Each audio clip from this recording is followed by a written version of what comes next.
जी अस्सलाम वालेकुम। वालेकुम सलाम जी। कैसे हैं आप? अल्लाह का शुक्र। डलवा लिए पेट्रोल? जी मैम, कितने का?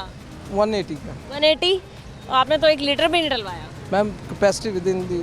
हाँ मतलब इतना अफोर्ड ही नहीं कर सकता जी। बंदा अगर मतलब 266 का या 267 का पेट्रोल ही डलवा लेगा तो बच्चों को क्या खिलाएगा? मैं आइडिया भी नहीं कर सका कि मैं उसका रेट का मेन्यू देख सकूं। मैं बस मेरे पास जितनी कैपेसिटी थी मैंने उसका ही डलवाया। वो तो अभी भाई ने पूछा कि क्या आपको पता है रेट बढ़ गया है?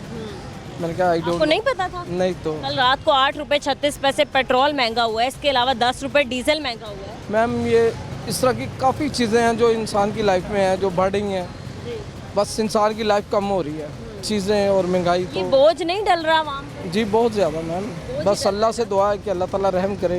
आलमी सतह पर अगर तेल महंगा हुआ तो पाकिस्तान में ऑटोमेटिकली महंगा हो जाएगा। जी मैम, बस दुआ करें कि अल्लाह ताला हम सने। तो दुआ कर रहे हैं, आप लोग भी दुआएं कर रहे हैं, हुक्मरान क्या कर रहे हैं? बस हम रिक्वेस्ट ही कर सकते हैं। हमारे बस में होता या अवाम के बस में होता तो बहुत कुछ कर रहे थे ये लोग। सही है, बस सही है जी, इंशाल्लाह। ठीक है, बहुत शुक्रिया आपका। अस्सलाम वालेकुम। वालेकुम अस्सलाम। कैसे हैं आप? ठीक है जी शुक्र सर, आप क्या काम करते मैम, इस फार्मास्यूटिकल का काम है। हैं? ठीक है, पेट्रोल की कीमत में इजाफा कर दिया गया, कल रात को नोटिफिकेशन जारी किया गया और डीजल की कीमत में भी साथ ही साथ इजाफा किया गया। वजह जो बताई गई वो यही कहा गया कि आलमी सतह पर तेल की कीमत में इजाफा हुआ और रुपए की कदर में कमी आई, जिसकी वजह से पेट्रोल और डीजल महंगा हुआ। सर क्या कहेंगे सबसे पहले आप?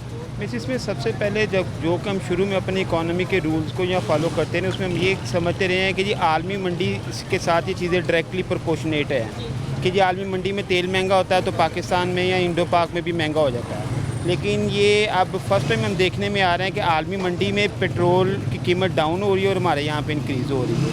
हमारे मुल्क के पहले भी पैसा डिवैल्यू होता था, पहले भी हम इकोनॉमिक क्राइसिस में थे, पहले भी सब चीज़ें थीं, लेकिन पहले भी हमारा टैक्स रेवेन्यू भी कम था। अब तो टैक्स रेवेन्यू भी हमारा कम है। आप हर चीज़ पे, आप एक पानी की बोतल लें तो उस पर भी टैक्स है, हर चीज़ पे टैक्स है।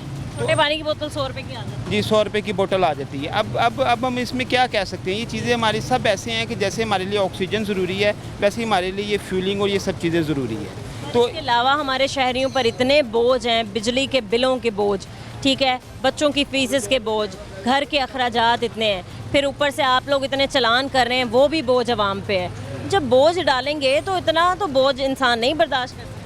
लेकिन मिस, इसमें मैं सिर्फ यही कहूँगा कि हमारी आवाम हर चीज़ का बर्दाश्त कर लेती है। वो कोई भी बोझ उस पर डाल दें आप। ये कौन फिर एक आवाज़ उठाने वाला है जिसकी आवाज़ उठाने पर सब लब्बाइक कहेंगे तो हमारे सारे लोगों को समझ आएगा, हमारे हुक्मरानों को, कि भाई अब लोगों की बस हो चुकी है। उसमें सिर्फ ये है कि हम में यूनिटी नहीं है।